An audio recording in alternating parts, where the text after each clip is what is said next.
Hello everyone, welcome back to my channel. If you are new here, welcome. Today I am doing my February and March wrap up because in February a lot of my reading was reread, so I didn't want to get repetitive. Since then I'm looking at my stack and I've read 13 books between February and March, so I wanted to go through them and talk about them and let you guys know my ratings and if I suggest them or not.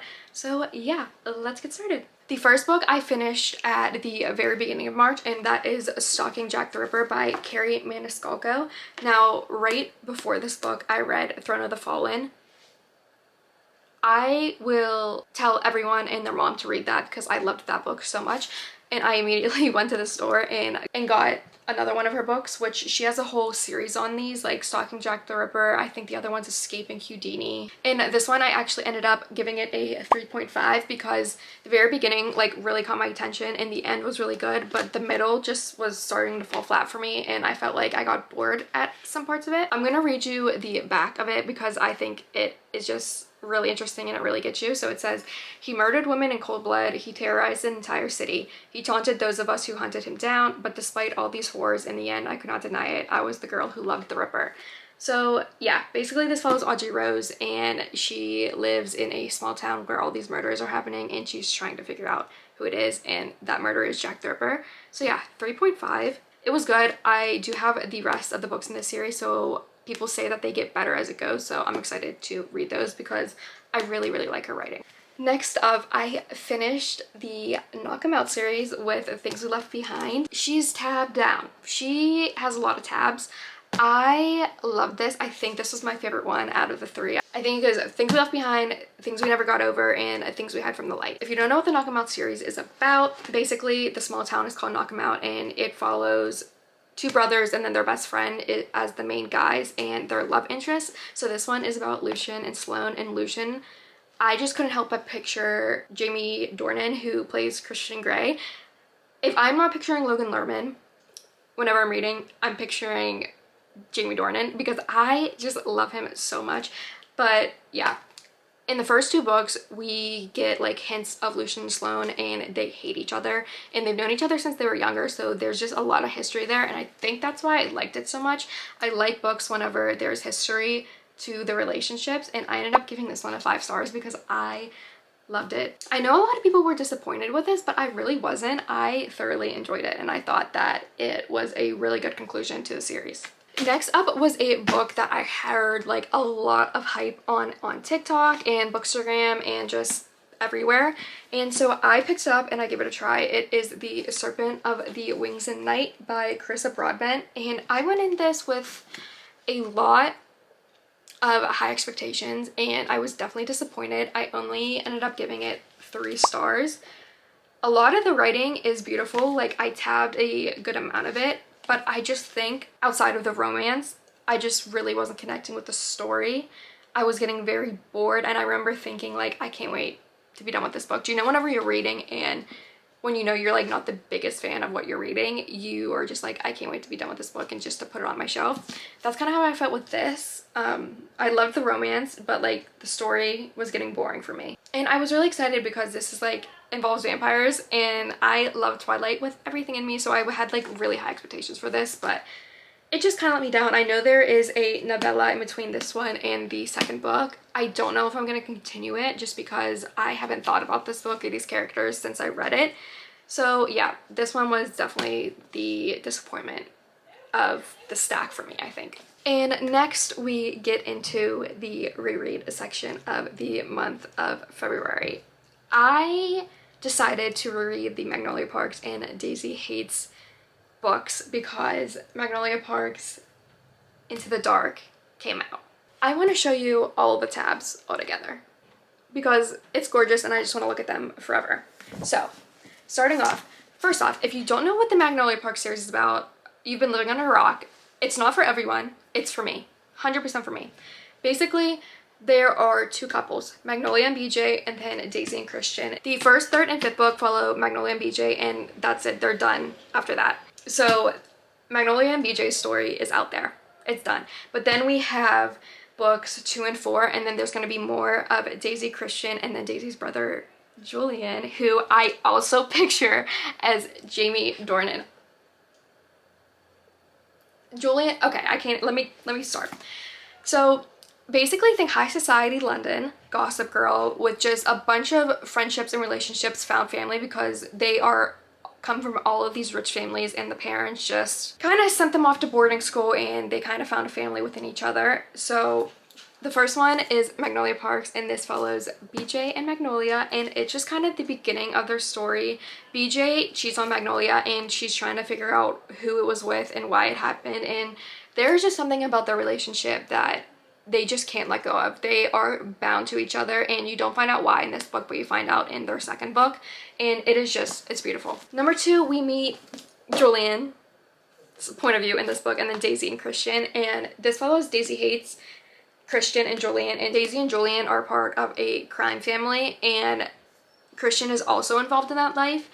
And again, I just like don't want to spoil anything, because if you haven't read these books, like you need to experience it for yourself.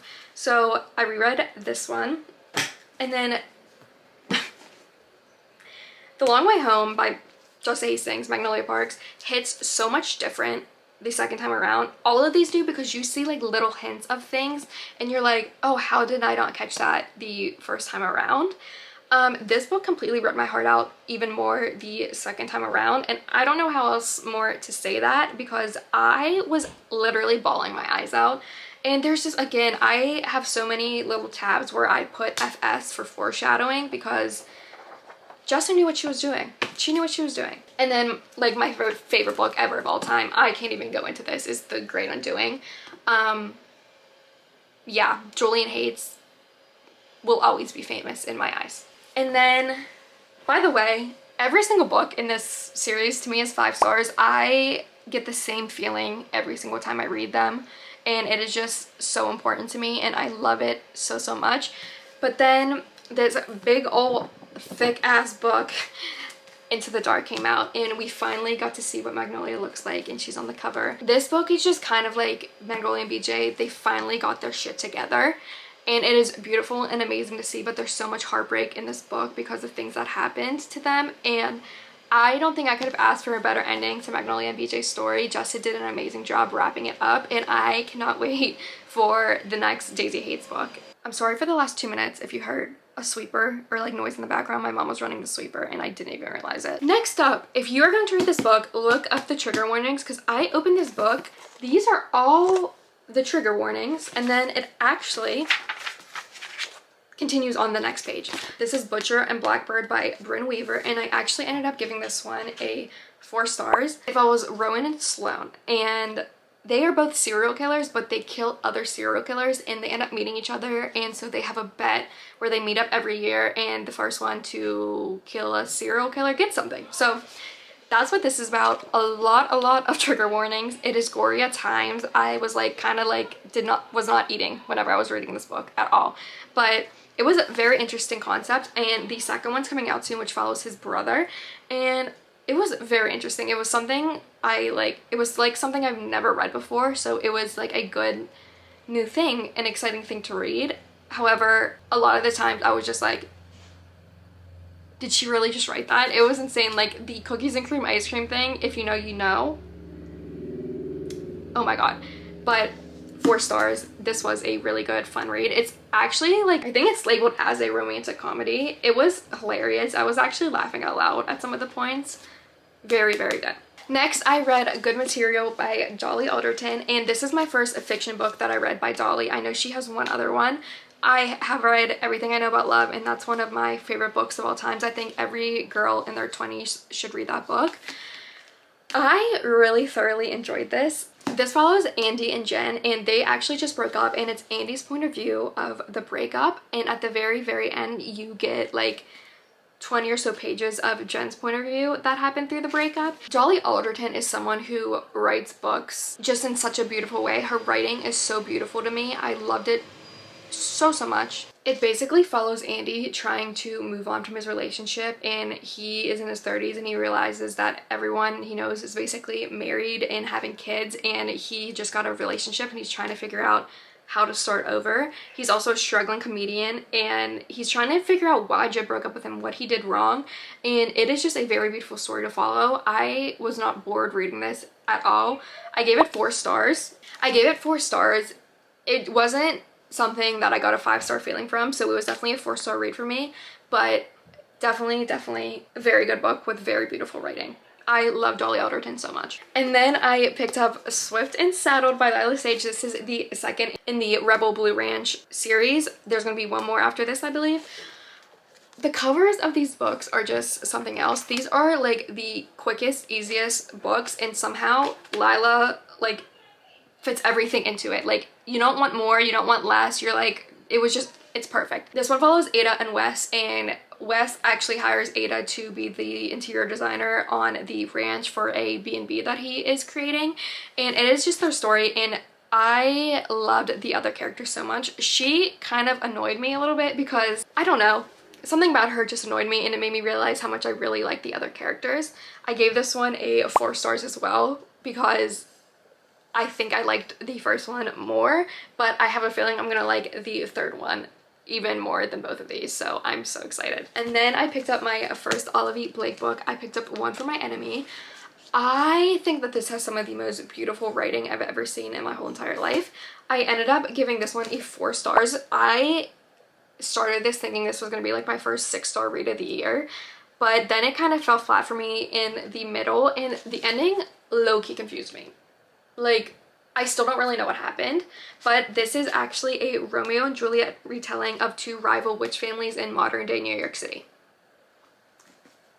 That literally screams me, so I picked this up and I was so excited. I still thoroughly enjoyed it. Like, I really loved the characters, and this is a book where you're like, oh, she would never do that. She would never kill off that character, blah, blah, blah, blah. She does it, and it's heartbreaking, it's beautiful. Yeah, I would 100% recommend this.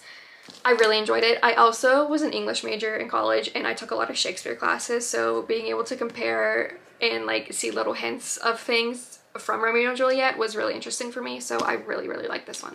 Now that I'm looking at it, I had like a really good past 2 reading months. Like, I don't think I rated anything below a 3-star. I think my lowest rating was Serpent and the Wings of the Night. And then lastly, the final book that I read, I'm actually filming another video for this. I am reading Emily Henry for a week-ish because I want to read her new novel, Funny Story. It comes out at the end of April, and we're at the end of March, so it's not really a week, but I picked up Beach Read by Emily Henry.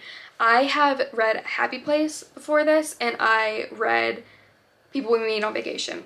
Happy Place, I think I need to reread because I think I'm in a different part of my life now where I'm going to enjoy it and be able to relate to it more, because I always say I feel like you have to be able to relate to Emily Henry's writing to thoroughly enjoy it.